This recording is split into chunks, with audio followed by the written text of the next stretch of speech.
नमस्ते मेरे 10th के प्यारे विद्यार्थी जी, आप लोग कैसे हैं? तो कमेंट में ज़रूर बताइए।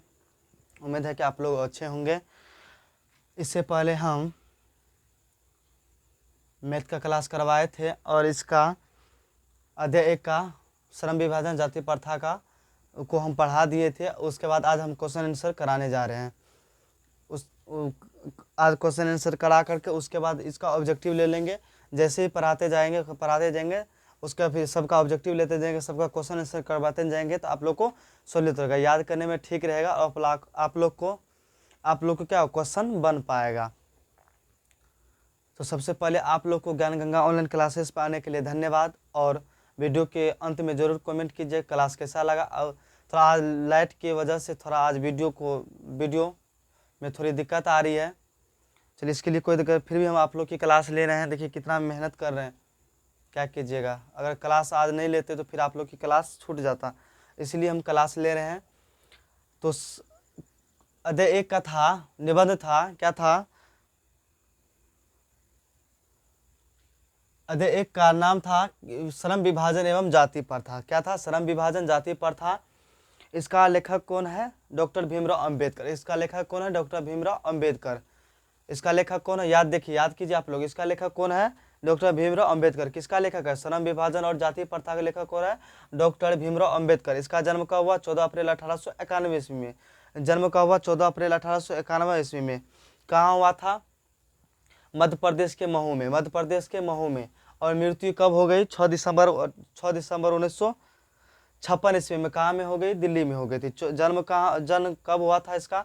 तो 14 अप्रैल 1891 ईस्वी में। कहाँ? मध्य प्रदेश के महू में। उसके बाद फिर मृत्यु कब हो गया था? तो 6 दिसंबर 1956 ईस्वी में। कहाँ? दिल्ली में हुआ था। ठीक, तो उसी का आज हम क्वेश्चन आंसर करवाने जा रहे थे। तो आप लोग देखते चलिए। 1 नंबर में कि लेखक किस विडंबना की बात करते हैं और विडंबना का स्वरूप क्या है? लेखक किस विडंबना की बात करते हैं और विडंबना का स्वरूप क्या है? विडंबना का स्वरूप क्या है? विडंबना का मतलब उपहार। तो यहाँ पे है कि लेखक के अनुसार आधुनिक युग में भी जातिवाद का होना, उसके पोषकों की संख्या में कोई कमी नहीं होनी चाहिए, कमी नहीं होना। मतलब आजकल जातिवाद को लेकर के इतना बढ़ गया है कि उसका कमी नहीं है। वही लेखक बताना चाह रहे हैं कि लेखक के अनुसार आधुनिक युग में भी जातिवाद का होना, इसके पोषकों की संख्या में कोई कमी नहीं है। मतलब इतना जनसंख्या बढ़ गया जातिवाद को लेकर, इसमें कोई कमी नहीं है। इस तरह की प्रथा को बढ़ावा देना विडंबना माना गया है। इस तरह की प्रथा को बढ़ावा देना क्या विडंबना माना गया है? तो आप लोग समझ गए। देखिए, नहीं समझे तो फिर समझिए। यहाँ की लेखक किस विडंबना की बात करती हैं? तो लेखक के अनुसार इस युग में जातिवाद का होना, उसके पोषकों की संख्या में कोई कमी नहीं। मतलब इतना जातिवाद हो गया कि उसमें कमी नहीं है। ठीक, इसी तरह की प्रथा को बढ़ावा देना विडंबना का माना जाता है। इसी प्रथा को बढ़ाने के लिए विडंबना माना गया है।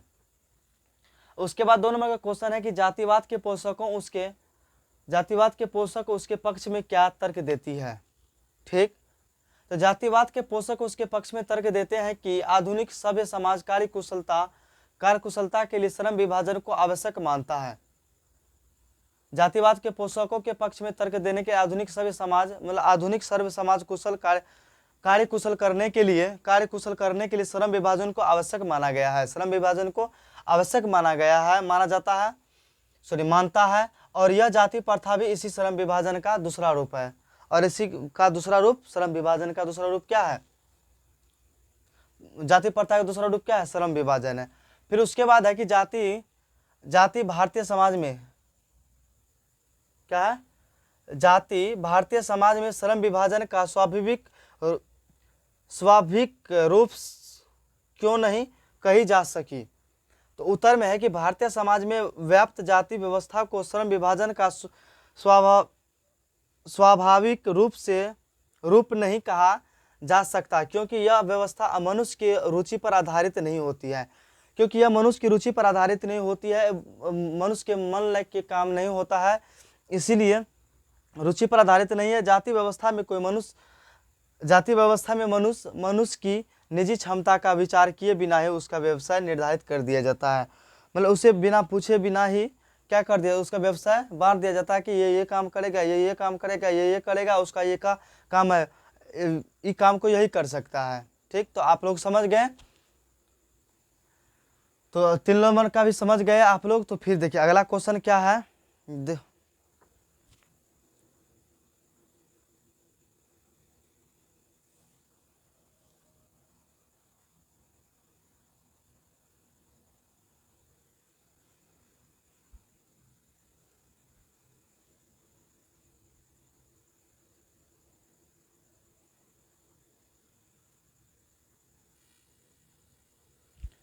चलिए उसके बाद अगला क्वेश्चन है, फिर अगला क्वेश्चन है कि जाति प्रथा भारत में बेरोजगारी का एक प्रमुख कारण और प्रत्यक्ष कारण कैसे बनी हुई है। पहले क्वेश्चन को समझिए। यहाँ क्वेश्चन क्या कर रहा है कि जाति प्रथा भारत में बेरोजगारी का एक प्रमुख और प्रत्यक्ष कारण कैसे बनी हुई है। तो उत्तर में है कि माता पिता का जो भी पैसा होता है वही पैसा बच्चों को भी अपनाना पड़ता है। माता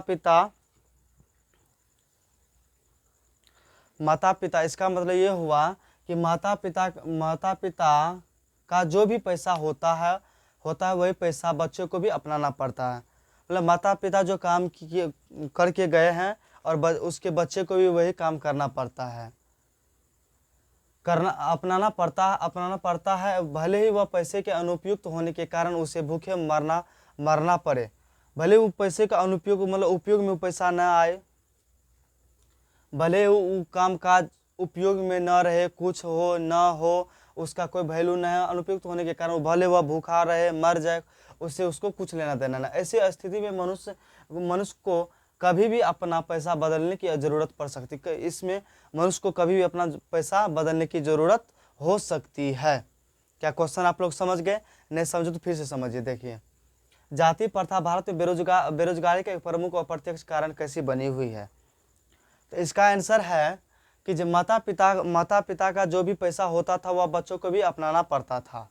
मतलब जो माता पिता करते थे और बच्चों को भी वही करना पड़ता था, भले वह पैसे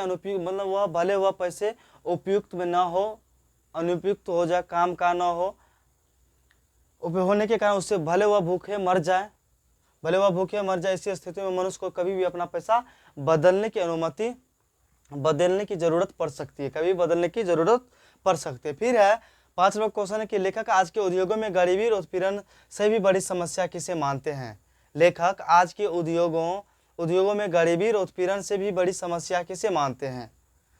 तो यह आंसर में है कि लेखक जाति प्रथा को आज के उद्योगों में गरीबी और उत्पीड़न से भी बड़ी समस्या मानते हैं। उद्योगों में जैसे कोई काम काज करने के लिए गए, वहाँ भी जाति प्रथा को लेकर विवाद हुआ।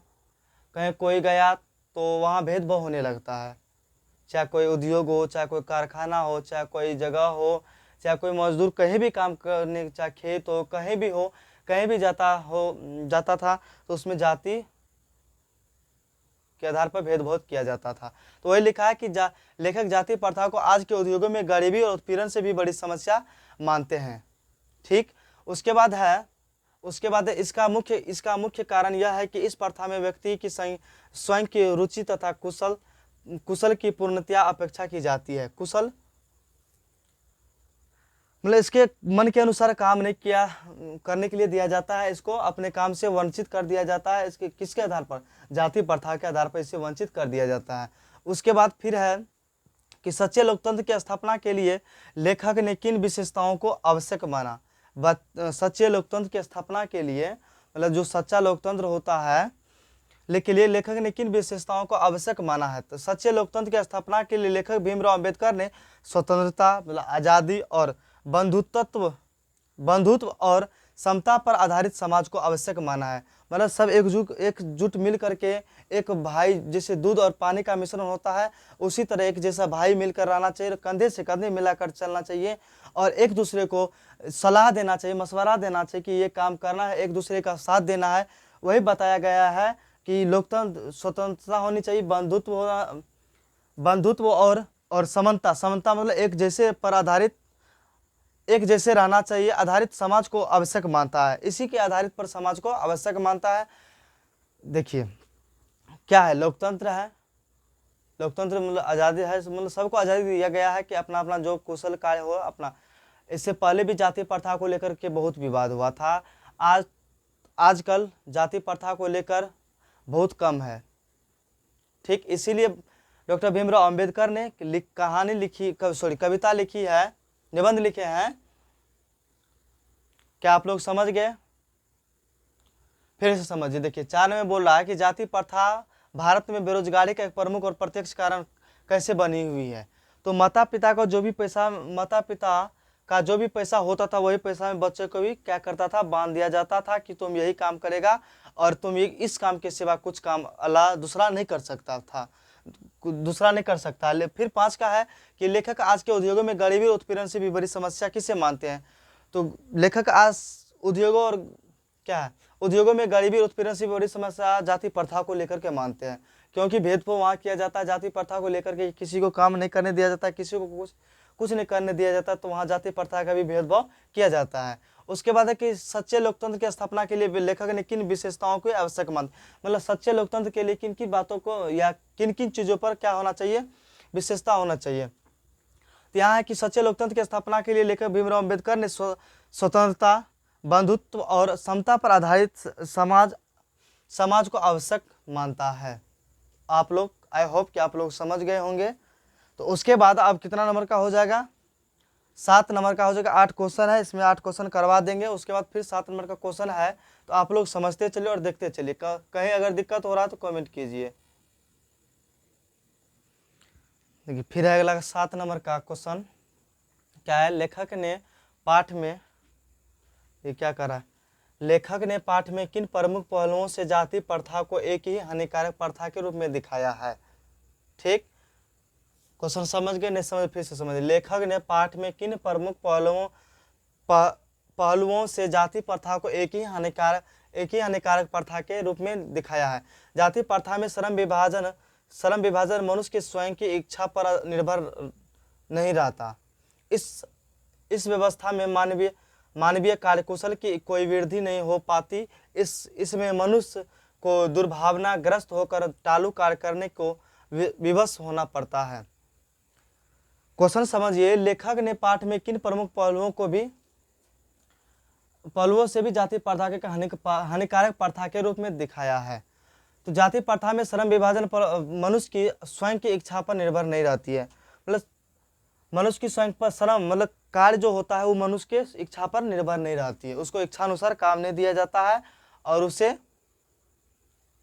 जो कार्य करने का मन नहीं रहता उसको वही कार्य उसको दिया जाता है और उसको अपने इच्छा अनुसार काम नहीं दिया जाता है।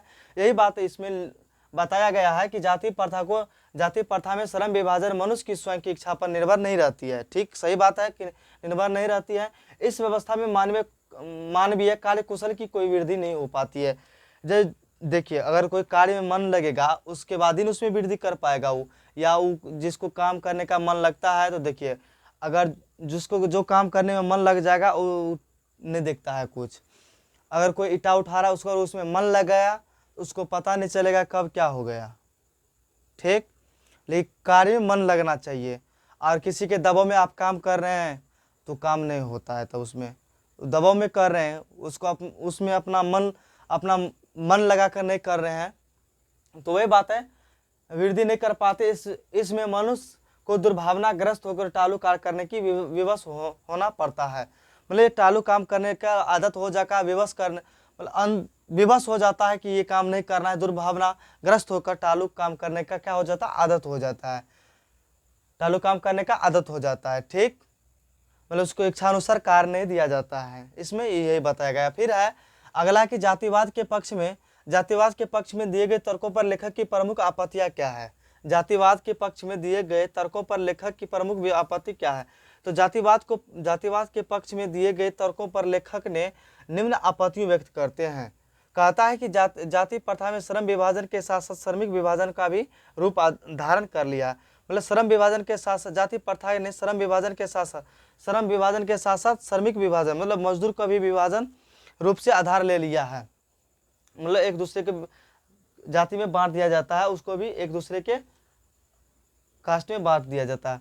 क्या आप लोग को क्वेश्चन समझ में आया? जो भी हमसे त्रुटि हुआ है उसके लिए हम क्षमा मांगते हैं, और आप लोग को कोई दिक्कत नहीं होगा, हम कोशिश करते दिक्कत नहीं होने देंगे फिर अगले चैप्टर में। उसके बाद आज क्वेश्चन आंसर हो गया, इसके बाद आप लोग को ऑब्जेक्टिव का हिंदी का क्लास लेकर के आएगा, यही श्रम विभाजन और जाति प्रथा, डॉक्टर भीमराव अम्बेडकर के लेखक है, उसका क्या एक निबंध है। आप लोग सारा बात याद रखिएगा, हम ऑब्जेक्टिव लेकर के आएंगे, उसमें आप लोग को क्वेश्चन आंसर करना है और आप लोग को 100% उसमें देना है। आप लोग कितना पढ़े उसमें आप लोग को रिवीजन हो जाएगा, ठीक। तो आप लोग से रिक्वेस्ट है कि आप लोग इस कहानी को इस निबंध को पढ़िएगा और इसका जन्म तिथि कहाँ क्या हुआ सब कुछ आप लोग याद कर लीजिएगा, ताकि आप लोग को क्वेश्चन बन पाए, ठीक। आप लोग से यही रिक्वेस्ट है। तो आप लोग को वीडियो कैसा लगा? थोड़ा रोशनी की वजह से आज वीडियो थोड़ा धुंधला दिखाई पड़ रहा है, इसके लिए कोई दिक्कत नहीं, आप लोग से क्षमा मांगते हैं। और आप इस परिवार को आगे बढ़ाइए अपना, और जो चैनल को सब्सक्राइब नहीं किए तो अपना चैनल को सब्सक्राइब कर दीजिए, पढ़ाई को जारी रखिए। तो मिलते हैं अगले वीडियो में, तब तक के लिए जय हिंद। कमेंट में ज़रूर बता दीजिएगा वीडियो कैसा लगा, और दोस्तों में ज़रूर शेयर कर दीजिएगा। मिलते हैं अगले वीडियो में।